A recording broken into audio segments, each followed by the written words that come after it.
নকল এখন নেই, এটা আমরা বিশ্বাস করি। কিন্তু নকলের রূপ চেঞ্জ হয়েছে, করোনার মতো ভ্যারিয়েন্ট চেঞ্জ হয়েছে।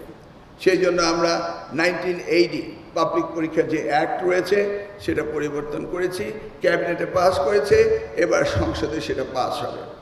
অর্থাৎ ধরুন কোনো প্রতিষ্ঠানে নকল পাওয়া গেল, একজন এসএসসি পরীক্ষার্থী, তার বয়স 16 বছর, আমরা সেই নকল পাওয়াটাকে ওই জুবিনিয়াল একজন আন্ডার এজকে আমরা পানিশমেন্ট দিতে পারি না, it's not proper.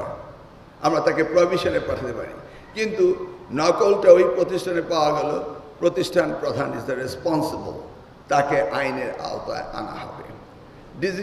Any digital crime সেটাকে ইনক্লুড করা হয়েছে। আপনার দরজা লক, চাবি আপনার কাছে, ঘরে যদি কোনো রকম উইপেন্স পাওয়া যায়, পুলিশ কি আপনাকে অ্যাকিউজ করবে না?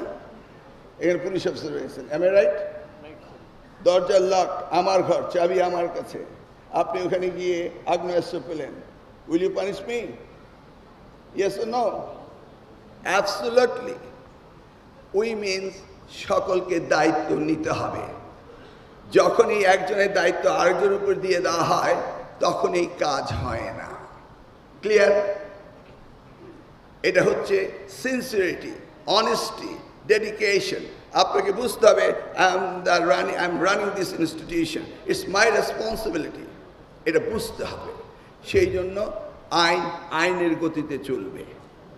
যদি পানিশমেন্ট দিতে হয় কোনো ইনস্টিটিউশনে, যদি কোনো রকম ভিতরে আগের থেকেই দপ্তরি নকল রেখে দেয়, এখন আগের আইনে সংঘবদ্ধভাবে ক্রাইম করত, এটার কোনো রেমেডি ছিল না। বাইরে থেকে জোর করে আসা, আমাদের প্রতিষ্ঠান প্রধানকে জোর করে তাকে আটকে রেখে সেখানে কিছু করা, সেগুলিও আইনের আওতা আনা হয়েছে। মনে করবেন না যে আপনাকে ফোর্স করবে আর তিনি বাইরে চলে যাবেন, তা নয়।